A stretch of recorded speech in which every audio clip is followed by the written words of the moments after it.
नमस्ते। आप सभी का स्वागत है आज के इस कार्यक्रम में।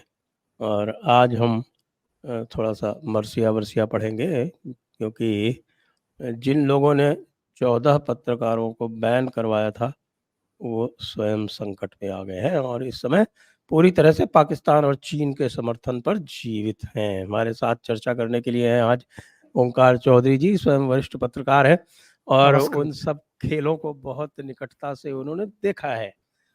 तो साहब, ये बताएं कि आप भी यूट्यूब चैनल चलाते हैं, मैं भी यूट्यूब चैनल चलाता हूँ और हमें पता है कि इस यूट्यूब चैनल को चलाने के लिए 78 करोड़ तो नहीं लगते। हम तो बहुत ही, जिसको कहते हैं, मामूली से खर्चे में चला लेते हैं यूट्यूब चैनल। थोड़ा बहुत जो टीम मेंबर्स के लिए खर्चा वर्चा लगता है वो लगता है।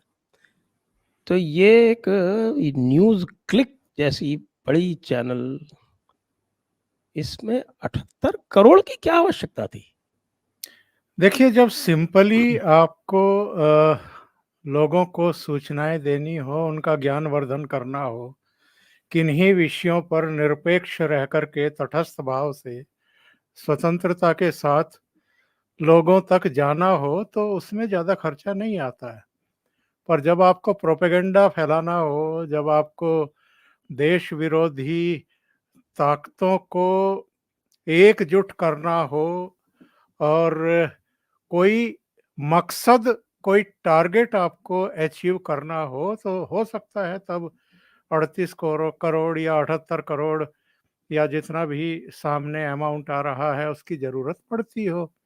बाकी यूट्यूब चैनल चलाने और कोई ऑनलाइन डिजिटल प्लेटफॉर्म बनाने के लिए और चलाने के लिए या तो 78 करोड़ आपने कोई बहुत भारी भरकम एडिटोरियल टीम बैठा रखी हो, या आपने अपने विज्ञापन कलेक्ट करने के लिए भी कोई विज्ञापन प्रबंधक नियुक्त कर रखा हो, उसके नीचे भी कोई टीम गठित कर रखी हो। तो यहाँ यूट्यूब में ऐसा तो होता नहीं है। यूट्यूब तो कंटेंट को देख करके और व्यूअर्स को देख करके ये खुद ही तय कर लेता है ऑटोमेटिकली, बल्कि उस पर विज्ञापन आने शुरू हो जाते हैं। अगर आपका कंटेंट दमदार है, अगर व्यूअर्स उसको देख रहे हैं, फॉरवर्ड कर रहे हैं, तो उस तरीके की विज्ञापन अपने आप ऑटोमेटिकली आएगी। उसके लिए कुछ ज़्यादा तामझाम करने की ज़रूरत नहीं है, बड़ी टीम गठित करने की ज़रूरत नहीं है। पर मुझे लगता है कि ये जो खेल चीन करवा रहा था या कुछ दूसरे देश करवा रहे हैं, अच्छा हुआ देर सवेर ये चीज़ें सामने आ गई। और संजय जी, हम तो गोधरा की घटना के बाद से देख रहे हैं। गोधरा एक बेहद दुर्भाग्यपूर्ण घटना थी। अ, कार सेवक थे उसमें, परिवार थे, उनके बच्चे थे, औरतें थी। किस तरीके से गोधरा की उस बोगी को जलाया गया था षड्यंत्र रच के, और उसकी प्रतिक्रिया में जो कुछ हुआ था, उसके बाद से हम देख रहे हैं लगातार 13.5 साल तक नरेंद्र मोदी गुजरात के मुख्यमंत्री रहे। 2014 26 मई को देश के प्रधानमंत्री बने और तब से हैं। एक पूरा वर्ग है जो अपने को पत्रकार कहता है और ये लोग एक पूरा एजेंडा चलाए हुए हैं। झूठ सच जो मन में आता है, हर घटना को लेकर के। ऐसा कभी होता है क्या कि कोई सरकार 2 बार की चुनी हुई हो, कोई प्रधानमंत्री जिसकी ग्लोबल रेटिंग हाईएस्ट हो, यानी दुनिया का और कोई राष्ट्र प्रमुख उसके आसपास भी ना हो, ऐसी सरकार का कोई एक भी काम ऐसा नहीं है जिसकी सराहना की जा सके? लेकिन वो कोई भी फैसला करें, कोई भी नीतिगत निर्णय लें, कुछ भी करें, हर चीज में मेन मीख निकालना और आलोचना करना, प्रोपेगेंडा करना, आलोचना करना तो फिर भी चलिए, संविधान में आपको अभिव्यक्ति की स्वतंत्रता है, लेकिन अगर आप प्रोपेगेंडा फैलाएं, झूठ फैलाएं, एक मुहिम के हिस्से बन जाएं, तब बहुत बड़े सवाल खड़े होते हैं कि फिर आप किसके लिए ये कर रहे हैं, आपके पीछे कौन है, कौन सी ताकतें हैं जो आपको कई तरह से प्रेरित कर रही हैं। तो मुझे लगता है कि शुरुआत हुई है, देर से हुई है, पर शुरुआत हो गई है संजय जी। जी, जैसे कि अभी सूचना आ रही है तो जो न्यूज़ क्लिक के जो फाउंडर्स और एडिटर हैं प्रवीर पुरकायस्थ और अमित चक्रवर्ती, उनको यूएपीए के अंतर्गत गिरफ्तार किया गया है। यूएपीए यानी कि उनको आतंकवाद के आरोपों पर गिरफ्तार किया गया है। इसका मतलब वो आतंकवादियों की फंडिंग कर रहे थे, इसीलिए तो 78 करोड़ चाहिए थे। और साथ में जिन लोगों को वहाँ पर पहले डिटेन किया गया और उनकी क्वेश्चनिंग करके छोड़ दिया गया, उसमें हमारे लिपस्टिक वाले अभिसार शर्मा भी हैं और वो आपके इकोनॉमिक पॉलिटिकल वीकली वाले परंजय ठाकुरता भी हैं और उसके अतिरिक्त तो भाषा सिंघी हैं, सुहेल हाशमी हैं और भी उर्मिलेश जी हैं। ये सारे लोग हैं, ये तो बड़े महान लोग हैं। जब मनीष कश्यप गिरफ्तार हुआ था और लोगों ने इनसे कहा था कि भाई आप जो है वो पत्रकारों की स्वतंत्रता के बारे में अपनी आवाज़ क्यों नहीं उठाते, तब उन्होंने कहा था वो तो मात्र यूट्यूबर है। और अब कह रहे हैं कि साहब पत्रकार की पत्रकारिता का हनन हो गया, पत्रकार की स्वतंत्रता का हनन हो गया। तो मनीष कश्यप तो यूट्यूबर है, आप यूट्यूबर नहीं होके पत्रकार हो, जबकि चलाते आप भी यूट्यूब हो।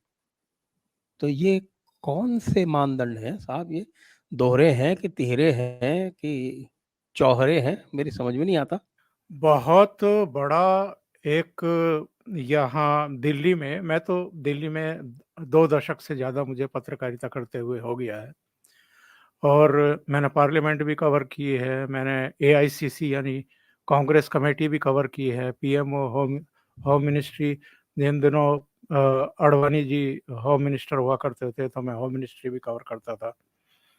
यहाँ संजय जी मैंने बहुत नज़दीकी से पत्रकारिता को देखा है, पत्रकारों को देखा है।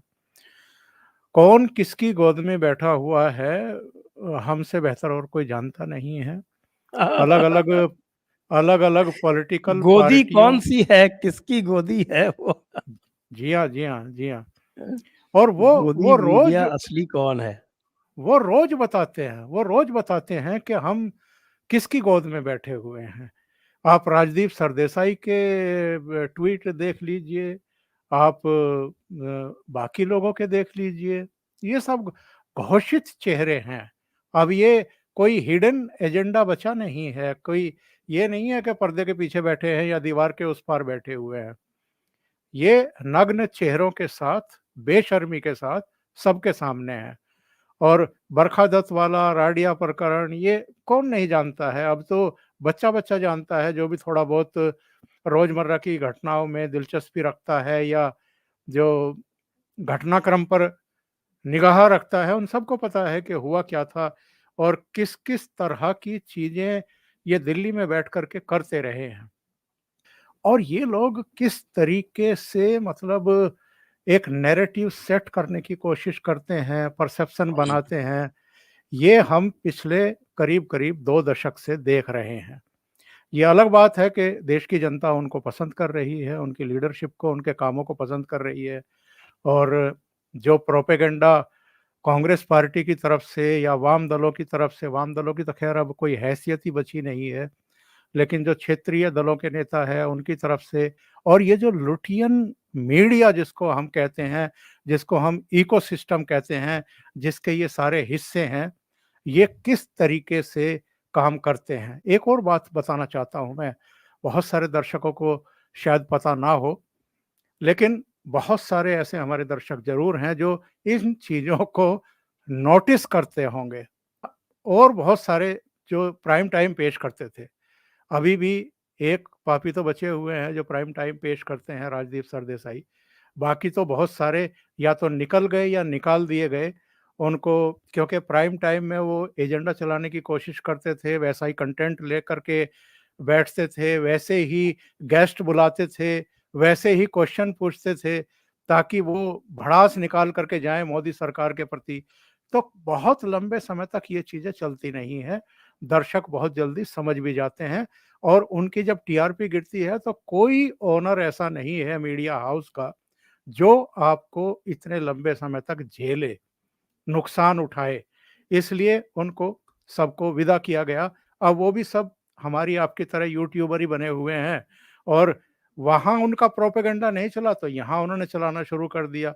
कुछ-कुछ ऐसे ऑनलाइन डिजिटल मीडिया मंचों से जुड़ गए, जैसे ये पुरकास्ट वगैरह जो जिनका 78 करोड़ का खुलासा हो गया कि कोई चीन परस्त उद्योगपति अमेरिका में बैठा हुआ है, जिसने हम्म, ब्राज़ील में, दक्षिण अफ्रीका में नेविल यहाँ तक रॉय के सिंघम।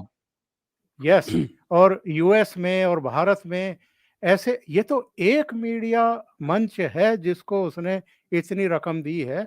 चीन की कृपा से और लोगों को भी पहुँचाया होगा, उनके भी पहुंचा है, नकाब पहुंचा है, उतरेंगे। इसका एक और कई सारे इसके वो चल रहे हैं अभी, ये जो आपकी ये धान्या राजेंद्रन वाली जो न्यूज़ मिनट चलती है, और ये एक कोई ट्राई कॉन्टिनेंटल करके एक और इन्होंने थिंक टैंक स्पॉन्सर कर रखा है जिसमें वो पी साईनाथ काम करता है, और इनके सबके आपस में जुड़े हुए हैं तार। आप देखिए ना, जो जिन जिनको आज बुलाया गया क्वेश्चनिंग के लिए वो कौन थे, उसमें तीस्ता सीतलवाड़ भी थी, क्योंकि उनको भी पैसे पहुंचाए गए। उसमें वो आपके क्या नाम है, सोहेल हाशमी भी थे, उनको भी जी हाँ, पैसे जी हाँ। पहुंचाए गए। आप तो उस समय पूरा के इनका ये फोर्ड फाउंडेशन और ये सारे लेफ्टिस्ट जो है वो पश्चिमी कैपिटलिस्ट से पैसा लेते हैं। ये एक बड़ी विचित्र बात है, और फिर कहते हैं कि हम सर्वहारा वर्ग के लिए लड़ रहे हैं। तो मैं ये जानकारी दे रहा था दर्शकों को कि ये लोग जब अपने कंटेंट तय करते थे, प्रोग्रामिंग तय करते थे, गेस्ट तय करते थे, तो वो ऐसे ही लोगों को बुलाते थे जो नरेंद्र मोदी को, उनकी सरकार को कोस करके जाएं। मतलब उनमें से कोई एक चेहरा ऐसा नहीं होता था जो ये हिमाकत कर सके वहां बैठ करके इनके प्रोग्राम में कि चीजों को बैलेंस कर दे कि नहीं, ये जो परसेप्शन आप क्रिएट कर रहे हो ये ठीक नहीं है, सच्चाई ये है। ऐसा कोई गेस्ट बुलाते भी नहीं थे। तो और जो ये आपका so called press club of India, काहे का प्रेस क्लब ऑफ इंडिया है? क्या इसके सदस्य मुंबई से कोई पत्रकार है? कोई चेन्नई से है क्या? कलकत्ता से है क्या कोई? श्रीनगर से है क्या? लखनऊ से है क्या? तो काहे का प्रेस क्लब ऑफ इंडिया है ये? सारे पापी यहीं के हैं, दिल्ली के, सब। और इनमें भी जो लेफ्टिस्ट हैं वो हावी हैं, प्रोपेगेंडिस्ट जिसने हैं वो सारे यहाँ पर दारू पीते हैं बैठ करके। दुनिया भर की यहाँ जो दारू है वो, सस्ती मिलती है क्या? हाँ, कुछ कुछ क्योंकि बहुत सारी कंपनियां और शायद कुछ सरकारें भी नवाजती हैं और फंड वगैरह तो आता ही होगा। तो मैं तो वहाँ चूंकि चंडीगढ़ बहुत साल रहा हूँ, तो चंडीगढ़ प्रेस क्लब का तो मैं जानता हूँ। वहाँ हम्म, भी दारू तो चलती है और लेकिन उसका एक अलग सेक्शन है। पर सरकारें वहाँ बहुत कंट्रीब्यूट करती हैं। कभी पंजाब सरकार कर रही है, कभी हरियाणा सरकार कर रही है, कभी कोई मंत्री आके प्रेस कॉन्फ्रेंस कर रहा है तो पता लगा साहब इतने दे गया। तो ये पैसे की कोई कमी नहीं होती है। ये जो ऑर्गेनाइजेशन चलते हैं इनमें दारू की जो है, मैं गंगा और यमुना का नाम तो नहीं लूँगा, पवित्र नदियाँ हैं, पर वो सब वहाँ पर बहती रहती हैं। तो ये इनमें सब अच्छा, वो एडिटर्स गिल्ड वाला जो मामला है, वो इससे भी इनसे भी आगे है। अभी देखिए उन्होंने मणिपुर में क्या प्रोपेगेंडा किया था। उसमें वहाँ हम्म। पर अगर सरकार ने एफआईआर दर्ज कर दी, तो हल्ला मच गया, सुप्रीम कोर्ट को भी बुखार आ गया। उनको लगा कि ये एडिटर्स गिल्ड वालों को किसी तरीके से जो है बचाया जाना चाहिए। बहरहाल मैं उस पर ज़्यादा टिप्पणी नहीं करना चाहता, लेकिन जो इन संस्थाओं में बैठे हुए हैं, वो पूरी तरीके से वही जो प्रोपेगेंडा है वामपंथियों का, जो एक माइंडसेट है, उसी तरह के लोग बैठे हुए हैं और काबिज है। और अभी तक तो दिल्ली में मोस्टली मीडिया हाउसेज में भी वो जो कांग्रेस समर्थक, वामपंथी समर्थक, ज्यादातर उनकी भीड़ थी। इधर 5, 7, 10 सालों में थोड़ा चेंज हुआ है। अब मीडिया हाउसेज में भी लोग आने लगे हैं जो इनकी काट करते हैं, इनका मुकाबला करते हैं, इनके सामने बैठ कर के इनको करेक्ट करने की कोशिश करते हैं। और इधर हम देख रहे हैं कि जो सोशल मीडिया मंच हैं, वहाँ भी अब बहुत सारे लोग आ गए हैं जो मुखरता के साथ में अपनी बात रखते हैं। चाहे यूट्यूब हो, चाहे आपका ट्विटर हो, चाहे फेसबुक हो, लिंक्डइन हो, तमाम मीडिया मंचों पर अब लोग आ रहे हैं और जो वस्तु स्थिति है, जो सच है, वो सामने लेकर के वो आते हैं। तो ये चीज़ें जो हैं विचलित तो करती हैं, और विचलित इसलिए करती हैं कि चीन जो है उसका क्या हित है? क्यों वो इतने पैसे खर्च करेगा? और अमेरिका में बैठा हुआ कोई उद्योगपति, वो चाहे जॉर्ज सोरोस हो, चाहे ये जो अजीबो-गरीब सा नाम है इसका, ये हो, ये सब क्यों? क्योंकि भारत जो है वो थोड़ा-सा इधर मजबूती पकड़ता हुआ दिखाई दे रहा है। आत्मनिर्भरता की बात करने लगा है। यानी पराधीनता से बाहर निकलने की जद्दोजहद में है, कोशिश में है, प्रयासों में है, इसलिए इनको पीड़ा हो रही है। इन सबको लगता था कि हमारे लिए भारत बहुत बड़ा मार्केट है। 135-40 करोड़ की जनता है। अगर ये दरिद्रता बनी रहे जो 2014 से पहले थी। अच्छा, हथियारों को बेचने वाली बहुत बड़ी लॉबी है, वो किलसी हुई है। अभी कोविड काल में हमारे यहाँ वैक्सीन बन गई, उससे लोग किलसे हुए हैं। यहाँ पर बाजार बंद हो रहा है और खुद के उत्पादन शुरू हो गए हैं बहुत सारे क्षेत्रों में, उससे लोग परेशान हैं। तो इसलिए एक बहुत बड़ी लॉबी है जो नरेंद्र मोदी के खिलाफ, उनकी सरकार के खिलाफ एक पूरा वातावरण क्रिएट करना चाहते हैं, बनाना चाहते हैं, और उसके लिए वो किसी भी हद तक जाने को तैयार हैं। वो कई सौ करोड़ रुपया, हजारों करोड़ रुपया भी खर्च करने को तैयार हैं। और उसमें ऐसे-ऐसे लोग फँसेंगे उनके जाल में और इन चीज़ों में लग जाएँगे। वैसे इनकी चूँकि विचारधारा अलग है, ये लोग बर्दाश्त ही नहीं कर पा रहे हैं जब से नरेंद्र मोदी प्राइम मिनिस्टर बने हैं, तो इनको लगता है। और चूँकि कोई अ, नियमित नौकरी भी बची नहीं है, जिन-जिन संस्थानों में रहे हैं, वहाँ भी नहीं लंबे समय तक काम कर पाए, और जिन चैनलों से जुड़े थे, उन चैनलों ने भी एक तरीके से धकिया करके बाहर निकाल दिया। तो इनको लगा कि ये ज़रिया अच्छा है, अपना एजेंडा भी पूरा होगा और ठीक-ठाक अपना जो है रकम भी मिल जाएगी। तो इसलिए ये सब हो रहा है। जी। जी, तो दर्शकों से अनुरोध है आप अपने प्रश्न पूछ सकते हैं व्हाट्सएप के माध्यम से, सुपर चैट के माध्यम से, और हम आपको याद दिलाना चाहते हैं चैनल को सब्सक्राइब करने के लिए, वीडियो को लाइक करने के लिए, और 4 और 5 नवंबर को जो राष्ट्रवादियों का महाकुंभ होने जा रहा है, the Jaipur dialogues annual summit 2023, उसकी भी याद दिला देते हैं। ये जो आप क्यूआर कोड देख रहे हैं दाहिनी तरफ ऊपर, उसके माध्यम से आप हमें सपोर्ट कर सकते हैं उस क्यूआर कोड को स्कैन करके। और मैं ओंकार जी से भी अनुरोध करूंगा कि आप हमारे इस 4 और 5 नवंबर वाले इस महाकुंभ के बारे में कुछ अपने विचार व्यक्त करें। एक तो दर्शकों को मैं बता दूं कि मैं खुद जयपुर जा रहा हूं, 2 दिन वहां रहूंगा और पूरे समय रहूंगा। हालांकि मेरा जो सेशन है वो अगले दिन पहला ही सेशन है, लेकिन मैं पहले दिन भी वहां रहूंगा और दूसरे दिन भी पूरे दिन रहने वाला हूं। अपने सेशन में भाग लेकर के भाग नहीं जाऊंगा, और इसलिए रहूंगा 2 दिन पूरे, क्योंकि अलग-अलग विषयों पर संजय जी जो काम कर रहे हैं वो एक तरीके से मैं कहूँगा कि अद्भुत है। बड़े-बड़े मीडिया हाउस इस तरह के आयोजन नहीं कर पाते हैं, जिस तरह के आयोजन करने का साहस संजय दीक्षित और जयपुर डायलॉग्स की पूरी टीम कर रही है।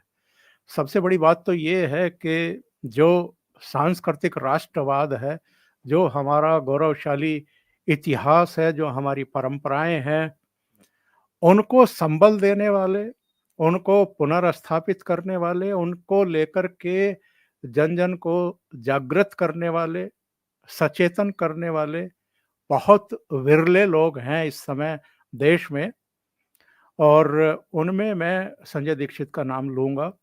और इसलिए भी इनके धन्यवाद। प्रति मेरा अपना एक अलग सम्मान है, क्योंकि इस तरह की चिंता करने वाले लोग इस देश में कम हैं। वो ये काम कर रहे हैं, इसको मैं एक यज्ञ की तरह मानता हूँ जो वो आयोजन करते हैं। मैं पिछले साल भी गया था और मुझे कई सत्रों में बैठ कर के वक्ताओं को सुनने का सुअवसर मिला था। तो हमें एक ज्ञान मिलता है, क्योंकि अलग-अलग सेक्टर के बारे में, अलग-अलग विषयों को लेकर के वो जिस तरह के ज्ञानियों को, विशेषज्ञों को आमंत्रित करते हैं, वो अपने आप में छोटा टास्क नहीं है। वो बहुत बड़ी ज़िम्मेदारी का काम है और बहुत बड़ा काम है। वो खुद समर्पित भाव से इस काम को करते हैं, उनकी पूरी टीम है, जो उनके साथ कंधे से कंधा मिला कर के काम करती है। तो इस बार भी मैं तो बहुत उत्सुक हूँ। अभी समझिए ठीक 1 महीना बचा है और वहाँ बहुत सारे यूट्यूबर्स भी आते हैं, सीनियर जर्नलिस्ट भी आते हैं, लेखक भी आते हैं। वहाँ पर कुछ बहुत तर्क संगत बातें रखने वाले चुनिंदा पॉलिटिशियन भी आते हैं। तो उनको सुनना, उनसे मिलना, मुलाकातें करना अपने आप में एक बहुत ही अ, अलग तरह का एहसास होता है। तो बहुत शुभकामनाएँ संजय जी, और मैं तो दर्शकों से भी आपका कहूँगा कि इस आयोजन को ज़रूर सहयोग करिए और जो लोग वहाँ आ सकते हैं, ज़रूर आइए।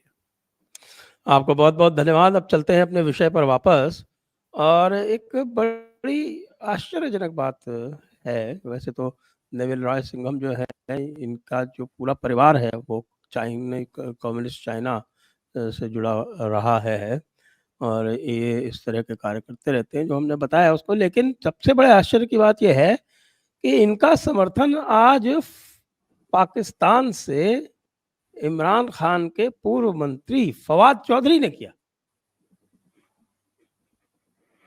मैं तो सुनकर हैरान हो गया कि भाई ये तो गजब है कि चीन से पैसा और पाकिस्तान से समर्थन और भारत में कार्यकलाप। और कभी तो ये लिखते थे कि साहब ये वैक्सीन जो है ये बेकार है भारत वाली, कभी जो अभी वैक्सीन वॉर में जो दिखाया गया है ना, वो एक रोहिणी सिंह का चरित्र, वो बिल्कुल इन्हीं पत्रकारों के ऊपर लगता है कि जैसे उन्हीं के बिल्कुल ऐसे ही चरित्र रहे होंगे भाई। शाहीन बाग के एडवोकेसी, आपके किसान आंदोलन की एडवोकेसी, ये सारे काम ये लोग करते थे और फवाद चौधरी का समर्थन प्राप्त हो रहा है। आप क्या कहेंगे? मणिशंकर अय्यर पाकिस्तान की यात्रा करते हैं। वहाँ टेलीविज़न स्टूडियो में बैठ कर के कहते हैं कि नरेंद्र मोदी को हटवाने में हमारा सहयोग करिए। इससे ज़्यादा बेशर्मी की बात कोई हो सकती है? राहुल गांधी लंदन में जाते हैं, लंदन में बैठ कर के कहते हैं कि भारत में लोकतंत्र की हत्या हो रही है। वहाँ मीडिया को दबाया जा रहा है, कुचला जा रहा है, हमें पार्लियामेंट में नहीं बोलने दिया जाता, न्यायपालिका स्वतंत्र नहीं है और पश्चिमी देश जो है वो मूक दर्शक बने हुए हैं, वो हस्तक्षेप क्यों नहीं करते भारत में? मतलब आप इससे बियॉन्ड जाकर के, इससे आगे जाकर के आप और ज़्यादा और क्या एक्सपोज़ होंगे, बस आप कपड़े उतारना बाकी है, बाकी तो सारा कुछ हो गया। और जो चीन का पाकिस्तान का नेक्सस है, वैसे तो फवाद चौधरी की कोई औकात नहीं है। और पिछले दिनों तो जब पाकिस्तानी रेंजर उसको पकड़ने के लिए पहुंचे थे, तो उसकी वो दौड़ भी गजब की सबने दौड़ देखी लगाई थी थी, उसने। जो उसका सांस फूल गया था और फिर बड़ी मुश्किल से उसको संभाला गया था। तो ये कितने बहादुर हैं, इन्होंने क्या-क्या टिप्पणियाँ भारत के बारे में कर रखी है। भारत के बारे में तो बोलने की इन लोगों की औकात भी नहीं है। मतलब जिस तरह के हालात इन्होंने इमरान खान सरकार के समय पाकिस्तान के किए हैं, वो तो अपने आप में इतना रसातल में पहुंचा दिया है। अब उस देश को देश भी कहना उसको गलत ही होगा, वो देश तो है नहीं, एक प्रयोग था जो पूरी तरह विफल हो गया और देश के तौर पर भी पूरी तरह विफल है। तो वहाँ से क्या कहा जाता है संजय जी, कोई मायने रखता भी नहीं है। और बस इससे ये पता चलता है कि कैसी-कैसी ताकतें आपस में नेक्सस किए हुए हैं प्रधानमंत्री नरेंद्र मोदी के खिलाफ। क्योंकि सबको ये लगता है कि यार 2014 में पूर्ण बहुमत के साथ, 2019 में पूर्ण बहुमत के साथ और जितने सर्वे आ रहे हैं और जिस तरह के काम ये लोग कर रहे हैं, 2024 को लेकर के भी सबका यही कहना है कि नरेंद्र मोदी ही तीसरी बार भी आ रहे हैं। तो सबके पेट में मरोड़ उठ रही है। सबको इस बात का भय है कि ये अगर निरंतरता में तीसरी बार भारत के प्रधानमंत्री बन गए, तो इन सबकी दुकानें बंद होने वाली है, उस पर मोटे-मोटे ताले लटकने वाले हैं। उनमें चाहे हमारे यहाँ की ये पॉलिटिकल पार्टियाँ हों, जिनके कारनामे हम लोग सब जानते हैं, बहुत बार हम लोग बता चुके हैं, हमारे दर्शक भी जान चुके हैं कि इनके कारनामे क्या रहे हैं। बेरोज़गारी की बात, महँगाई की बात तो ऐसे करते हैं, जैसे 2014 में नरेंद्र मोदी ने आते ही सबसे पहला काम ये किया कि जितनों को कांग्रेस सरकार, मनमोहन सरकार अपॉइंटमेंट लेटर दे करके गई थी, जैसे उनके सबके छीन करके फाड़ दिया। या उससे पहले तो महँगाई थी ही नहीं जैसे। सेकंड डबल डिजिट में महँगाई रही है। 16, 17, 18% तक की महँगाई की उस समय मार थी लोगों पर। और आज ये मतलब बदमाशी करते हैं, झूठ बोलते हैं, जैसे अतीत में कुछ हुआ ही नहीं है। अब ये भाई-बहन जो उत्तर प्रदेश में जब विधानसभा का चुनाव लड़ने गई थी और मार दुनिया भर की महिलाओं को टिकट दे दिए थे कि हम नया प्रयोग कर रहे हैं, हम देखो आधी आबादी का कितना सम्मान करते हैं, मान करते हैं, स्पेस देते हैं। क्या हुआ? 2 पॉइंट समथिंग लड़की हूँ परसेंट। लड़ सकती हूँ का जो ब्रांड एम्बेसडर था उसकी तो पिटाई करवा दी। हाँ, ये तो अभी 2 दिन पहले ही हुआ। तो 2 दिन। और ये लोग बड़ी बेशर्मी के साथ मणिपुर, मणिपुर चिल्लाते हैं। जब राजस्थान में कुछ होता है, छत्तीसगढ़ में कुछ होता है, बंगाल में कुछ होता है, तो आपराधिक चुप्पी साध करके बैठ जाते हैं। इसलिए इनकी कोई विश्वसनीयता बची नहीं है। ये हर जगह एक्सपोज़ होते जा रहे हैं। अब तो जो रही सही कसर थी, कांग्रेस कहती थी ना बड़े खम ठोक करके कहती थी कि हम जात-पात की राजनीति नहीं करते, हम धर्म आधारित राजनीति नहीं करते। हालाँकि धर्म आधारित राजनीति तो केरला में पता नहीं कब से कर रहे हैं ये लोग, पर और अलग-अलग राज्यों में भी ये तड़का लगाते रहते थे जब इनको मौके लगते थे। और कौन भूल सकता है संजय जी, सबसे ज़्यादा दंगे इस देश में अगर हुए हैं, तो वो कांग्रेस सरकारों के कार्यकाल में हुए हैं। किस तरीके से खून बहा जाता था, किस तरीके से स्टैबिंग होती थी। मैं तो मेरठ जैसे शहर से आता हूँ। मेरठ में मलियाना का, हाशिमपुरा का दंगा 1987 का कौन भूल सकता है। वहाँ पर घंटाघर बहुत बदनाम जगह है। वहाँ मुस्लिम आबादी बहुत ज़्यादा है। सांड भी आपस में लड़ पड़े या कोई साइकिल सवार किसी से टकरा गया, तो इतनी तेज़ी से स्टैबिंग होती थी, पता लगा कि 50-52 मेडिकल कॉलेज पहुँच चुके हैं, जिनको चाकूबाजी से बहुत गहरे जख्म लगे हैं। और ये सब उसी समय होता था। उस समय तो भारतीय जनता पार्टी होती भी नहीं थी, किसी लायक नहीं थी, तो वो क्या उस समय दंगे कराए। तो और वीर बहादुर सिंह की सर। मुरादाबाद के दंगों की जो हाँ, जो रिपोर्ट आई, न्यायिक बिल्कुल, न्यायिक रिपोर्ट थी वो आ गई है, उसमें सब स्पष्ट है। बिल्कुल। तो ये बोलने के लायक नहीं है, लेकिन एक्चुअल में क्या है कि एक तो हमारे देश के लोगों की थोड़ी मेमोरी कमज़ोर है। दूसरे ये कांग्रेस के लोग और दूसरे लोग जो है ये समझते हैं कि इस देश में मूर्ख लोग रहते हैं, उनको पता नहीं है। पर अब लोगों को इतिहास की घटनाओं के बारे में बताने वाले लोग भी तो आ गए हैं, वो जागरूक करने वाले भी लोग आ गए हैं। इसलिए इनके प्रोपेगेंडा चलते नहीं है, इनको एक्सपोज जल्दी कर भी दिया जाता है और इनके झूठ का पर्दाफाश भी हो जाता है। तो जो बात आपने कही है फवाद चौधरी की या दूसरे लोगों की, इन सब का दर्द यही है कि किसी तरीके से चाहे जो करना पड़े, चीन हो, अमेरिका में बैठे हुए लोग हों, जॉर्ज सोरोस से लेकर के ये सब लगे हुए हैं, हर ताकत लगी हुई है, खालिस्तानी लगे हुए हैं। कनाडा से लेकर के कई देश ऐसे हैं जो या तो पर्दे पर आ गए हैं या पर्दे के पीछे हैं, जो नहीं चाहते हैं कि जिस ट्रैक पर भारत आ गया है, इस ट्रैक पर आगे बढ़े। किसी तरीके से उसको बेपटरी किया जाए ताकि इनके जो भारत को लेकर के आकांक्षाएं थी, जो इन्होंने योजनाएं बनाई थी, जो अरबों रुपया इन्होंने फूंका था उत्पादन करने के लिए, अब उसको अ, जंग लगने के लिए मजबूर ना होना पड़े।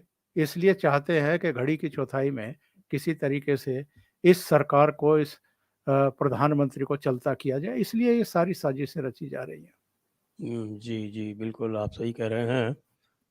और आपने देखा होगा कि कांग्रेस जो है वो किस तरह से कूद पड़ी, और जबकि कांग्रेस ने उदयनिधि स्टालिन के बयान पर या मनीष कश्यप के मैटर में या राजस्थान में इतने अपराध हो रहे हैं उसके मैटर में उनके मुंह नहीं खुलता, बिल्कुल चुप्पी साधे रहते। और ऐसे होंगे तो तुरंत ऐसे आ जाएंगे कि साहब वाह क्या बात है। अब चीन के साथ उनका जो समझौता है, मुझे लगता है कि उसका उल्लंघन हुआ होगा इस कार्रवाई से। अभी तो मैंने एक प्रोग्राम दोपहर में किया था, दोपहर बाद किया था, उसमें कहा था कि ये शुरुआत है। हाथ डालने की इससे पहले इस तरह की शुरुआत नहीं हुई थी। और हम लोग कहते रहते थे कि एक बड़ा वर्ग है जो बिल्कुल पाला खींच करके बेशर्मी के साथ इस तरह की हरकतें लगातार कर हाँ, वो रहा देखिए है। अब बहुत सारे लोग रो रहे हैं ना, राजदीप रो रहा है बेचारा, आरफा रो रही है, और राणा अय्यूब भी रो रही है, और वो उनके रोहिणी का दिल को भी आया कितना था, रोहिणी का भी आया था। आशुतोष रो रहा है, रोहिणी रो रही है। इनके दिल को हाँ, कितनी तकलीफ हुई है, राहुल नहीं गांधी को कितनी तकलीफ तकलीफ हुई है। तकलीफ इस बात की है कि अगला नंबर इनका आ सकता है, इनके कच्चे चिट्ठे खुल सकते हैं। ये लोग कहाँ-कहाँ की यात्रा करते रहे हैं, किस-किस से उपकृत होते रहे हैं, वो चीज़ें सारी सामने देखिए। ये आजकल टेक्नोलॉजी का युग है संजय जी, और टेक्नोलॉजी में कुछ छिपती नहीं है। आप कोई एक ट्रांज़ैक्शन करते हैं और अगर वो कोई बड़ा अमाउंट है, तो उसकी सूचनाएँ कहाँ-कहाँ तक पहुँचती हैं, ये लोगों को पता भी नहीं चलता। आपने अगर कोई बड़ा अमाउंट विथड्रॉ किया है, तो एजेंसियाँ किस तरीके से उस आदमी के पीछे लगती हैं निगरानी में, ये भी लोगों को पता नहीं चलता है। तो बहुत सारी चीज़ें अगर आप फ्लाई कर रहे हैं, तो पता चल जाता है, वो सूचनाएँ भी अब ऑनलाइन जिन डिपार्टमेंट्स को पहुँचनी होती है, पहुँच जाती है कि इन्होंने पूरे वर्ष में कितनी बार जो है प्लेन से यात्रा की है, कहाँ-कहाँ गए हैं, कितनी बार इनका डेस्टिनेशन ये रहा है। बहुत सारी चीज़ें अब चुटकियों में पता लगती हैं एजेंसियों को, इसलिए ये लोग बच नहीं सकते हैं। देर-सवेर नंबर तो आएगा ना, इसलिए वो होता है ना कि वो कौन-सी कहावत है कि संघे शक्ति तो सब इकट्ठा हो जाओ, हुआ करो मिल कर के तो शायद सामने वाले डर जाएँ। लेकिन ये जो गीदड़ हैं, ये जो सियार हैं, ये जो जंगल के छोटे-मोटे जानवर हैं, ये हुआ कर सकते हैं, लेकिन शेर डरता नहीं है आम तौर पर। और जो आदमी भस्म रमा कर के खड़ा हो, जो आदमी लाल किले पर खड़ा होकर के ये कहता हो सार्वजनिक तौर पर कि 3 चीज़ों को इस देश से ख़त्म करना है और मुझे पूरी देश की जनता का आशीर्वाद चाहिए, और वो 3 चीजें हैं, एक तो भ्रष्टाचार, एक परिवारवाद और वंशवाद, और तीसरा तुष्टीकरण। और ये सारे के सारे आप देख आज लीजिए। उसमें जातिवाद और जोड़ दिया। जी। हाँ, तो जातिवाद तो इसलिए जुड़ गया कि बिहार का जो कांड हुआ है उसके बाद वो आना ही आना था। तो ये चीजें खत्म करने के लिए जो आदमी संकल्पबद्ध है, और उनका तो कुछ दांव पर लगा हुआ नहीं है। उनको ना तो अपने बहनोई की चिंता करनी है, ना अपने दामाद की चिंता करनी है, ना अपने बेटे को एस्टेब्लिश करना है, कुछ नहीं करना उनको। वो तो 24/7 राजनीति करते हैं। तो ये लोग कहाँ उनका मुकाबला करेंगे। जी। जी, तो आइए दर्शकों के प्रश्न ले लेते हैं कुछ।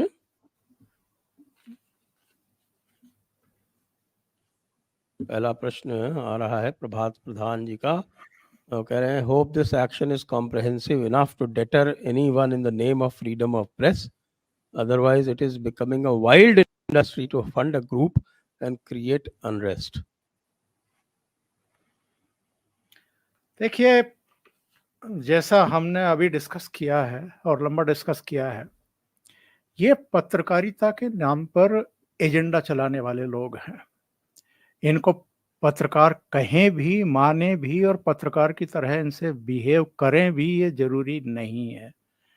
जो पूरी तरीके से एक्सपोज है, जो एजेंडाधारी हैं, उनके साथ मेरे विचार से तो पत्रकारों जैसा बिहेव होना भी नहीं चाहिए। अब ये हम जैसे बहुत सारे लोगों को गालियां देते रहते हैं, दिलवाते रहते हैं। सोशल मीडिया पर एक शब्द चलाया गया, और वो भी रवीश कुमार जैसे आदमी ने चलाया, गोदी मीडिया। गोदी मीडिया। दूसरा शब्द मोदी भक्त है। अरे भाई, हाफिज सईद भक्त नहीं है ना हम लोग। अगर हम चलिए मोदी भक्त भी हैं तो वो इस देश के प्रधानमंत्री हैं, और वो चुने हुए प्रधानमंत्री हैं, और वो कोई पाप भी नहीं कर रहे, वो भ्रष्टाचार भी नहीं कर रहे, वो वंशवाद को बढ़ावा भी नहीं दे रहे, वो तुष्टीकरण भी नहीं कर रहे। रवीश तो बेचारा रो रहा है, उसके कितने सारे मालिक मारे जा रहे हैं बाहर।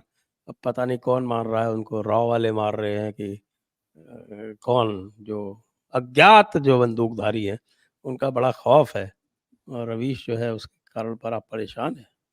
आज तो बताते हैं कि हाफिज सईद के जीजा को भी गायब कर दिया गया। इसका तो पूरा खानदान ही जा रहा है। इसका पहले बेटा गायब हुआ, फिर दूसरे बेटे के बारे में कुछ सुनने में आया कि शायद इंट्रोगेट किया जा रहा है, और अब बहनोई भी बताते हैं कि गायब है। अब किसी दिन ऐसा ना हो कि हाफिज सईद भी गायब हो जाए, और फिर वो तो मैंने प्रेडिक्शन किया है उसका कि ये जो है वो आईएसआई इनको खुद ही खत्म कर देगी कि यार बहुत खर्चा हो रहा है तुम्हें बचाने में, और फिर कहेगी कि साहब इनको रा ने मार दिया।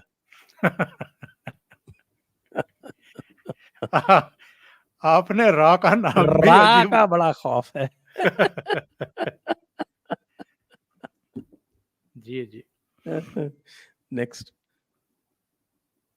Vivekananda SDG, why has the government delayed action as this news click issue surfaced several weeks ago? Don't you think they might have wiped out all the sensitive records and it would be very difficult to get the evidence? अब भाई इतने बड़े रसूख वाले लोगों पर हाथ डालने के पहले बहुत तैयारी करनी पड़ती है। मी लॉर्ड्स का भी ध्यान रखना पड़ता है। हाँ बिल्कुल, तो इसलिए इसमें समय लगता ही लगता है, बहुत ध्यान से करना पड़ता है, नहीं तो उल्टा पड़ जाता है। Next, Sanjay ji and Omkar ji, why New York Times published this report 1 month back? Do US deep state want to dump the Chinese hands in Bharat?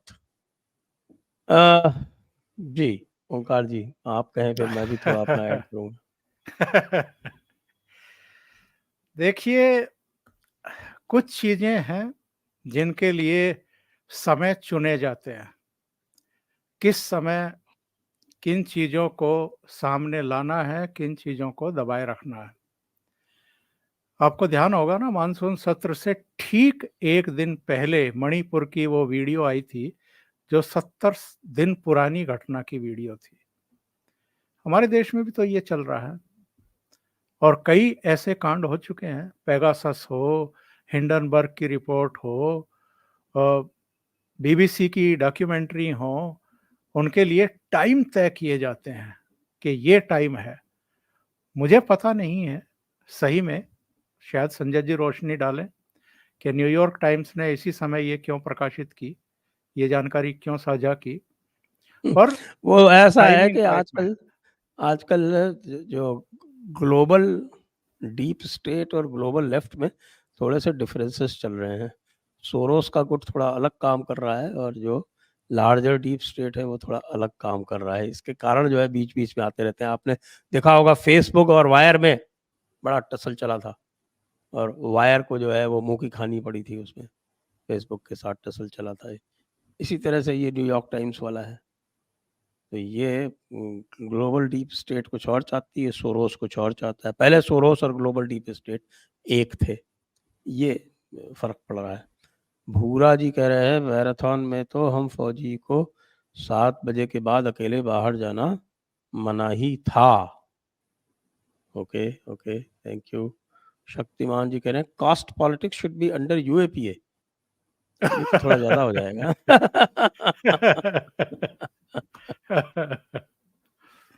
ये खुद ही निपट जाएंगे। 2024 के बाद इनका नामो निशान नहीं मिलेगा। बिल्कुल बिल्कुल। तो आइए अब यहीं पर आज की चर्चा को विराम देते हैं। आप सभी दर्शकों को बहुत बहुत धन्यवाद। ओंकार जी को बहुत बहुत धन्यवाद। नमस्कार। जय हिंद, जय भारत, वंदे मातरम। वंदे मातरम।